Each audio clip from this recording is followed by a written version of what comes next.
Menyusun struktur materi yang kompleks menjadi mudah adalah keharusan seorang guru.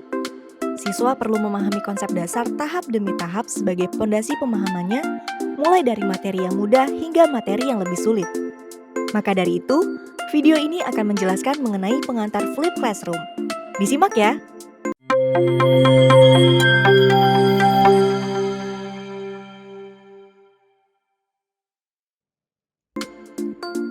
Pada permulaan kelas ini, Anda akan mengenal 4 jenis ruang belajar yang ada pada saat ini.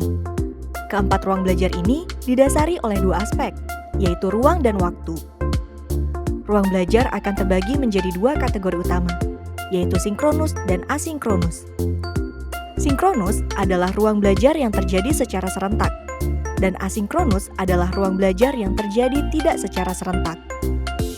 Pada ruang belajar yang pertama adalah live synchronous learning, yaitu ruang belajar yang di dalamnya terdapat guru dan siswa di tempat dan waktu yang sama, atau biasa kita sebut sebagai kelas tradisional.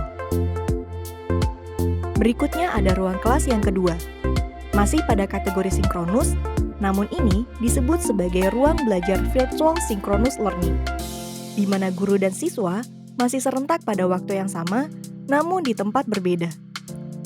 Mungkin Anda juga sudah familiar dengan jenis kelas ini. Biasanya bentuk kelas berupa video conference melalui Zoom, Google Meet, dan berbagai platform video conference. Selanjutnya pada kelas yang ketiga, sudah masuk kepada jenis kelas asinkronus, yaitu self-directed asynchronous learning, di mana kelas ini adalah kelas yang sudah seluruhnya dilakukan secara mandiri oleh siswa, dengan berbagai platform LMS yang tersedia seperti Moodle, Edmodo, dan Google Classroom. Anda bisa memberikan berbagai sumber belajar seperti video, teks, slide, infografis kepada siswa untuk dipelajari kapan saja dan di mana saja. Dan ruang belajar terakhir adalah collaborative asynchronous learning,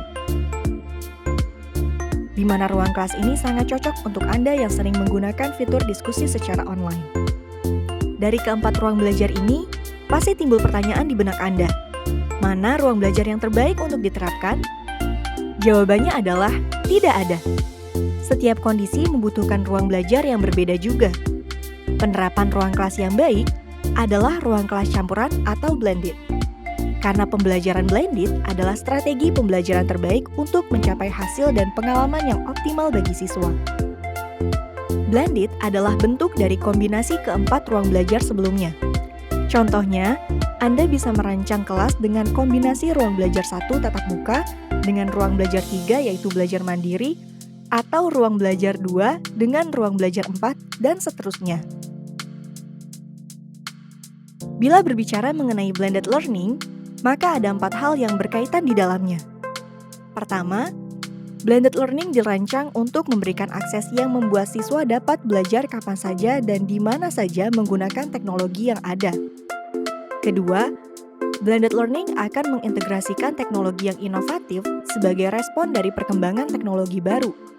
Ketiga, blended learning menggabungkan teknologi yang ada pada proses sinkronus dan asinkronus secara sesuai untuk menciptakan pengalaman belajar. Yang keempat, blended learning dapat membangun koneksi antara siswa dengan sumber belajar dan ahli secara global. Sebagai hasil perkawinan dari kelas online dan offline, blended memiliki banyak kategori model dari blended learning. Menurut Horn dan Staker, ada 4, yaitu rotation model, flex model, a la carte model, dan enrich virtual model. Semakin ke kanan, maka penerapannya semakin mengandalkan teknologi dan bersifat online. Pada micro-credential learning ini, Anda akan fokus pada model rotation khususnya pada Flip Classroom dan video berikutnya, Anda akan mempelajari apa itu Flip Classroom.